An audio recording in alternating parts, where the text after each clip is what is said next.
Bonjour, je m'appelle Étienne et je suis dans l'équipe du balanceur. En fait, on fait partie d'une sous-équipe de la conception des systèmes de montée. Donc, comme on peut voir dans la compétition, il y a beaucoup de points qui est donné aux équipes qui sont capables de s'accrocher au cintre ici.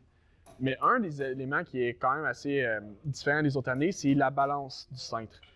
Donc, nous, on a dit, qu'est-ce qui arrive si on a des robots qui arrivent tout croche, puis là, il faudrait comment redescendre, se replacer, puis remonter, si on veut s'équilibrer.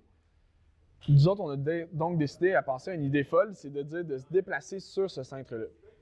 Donc, l'idée est assez simple, on pourrait juste s'accrocher n'importe où, et par la suite, en se déplaçant sur ce cintre-là, on serait capable de rééquilibrer à niveau. Notre idée, c'est de prendre un système un peu comme un train, un système de rail, ça veut dire utiliser le pôle qui est du cintre pour pouvoir se déplacer dessus avec des roues. Donc, notre système va être motorisé et on a une autre équipe qui travaille sur le système de montée pour apporter cette charge-là utile jusqu'en haut. Donc, voici notre prototype jusqu'à maintenant.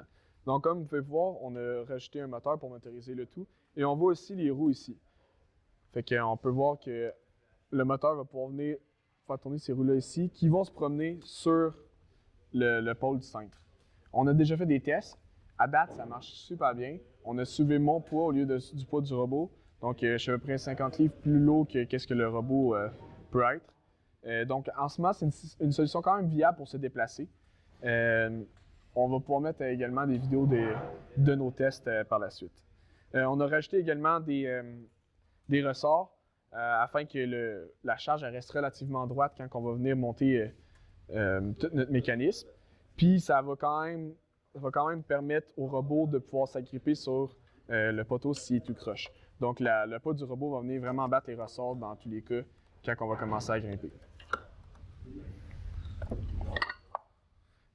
Par la suite, on voit aussi ici qu'on a des trous pour laisser passer un essieu. Donc, c'est par là que notre bras, en fait, notre système de montée, va s'accrocher à notre charge ici.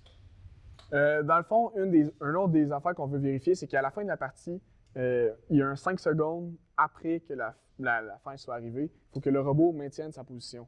Puis toutes les sorties sont désactivées. Fait qu'il faut qu'on soit capable de bloquer notre système qui est sur roue. Et on peut voir que si on réussit juste à bloquer un seul essieu, le système au complet ne va pas rouler. C'est pas mal plus que 120 livres, ça. Ouais.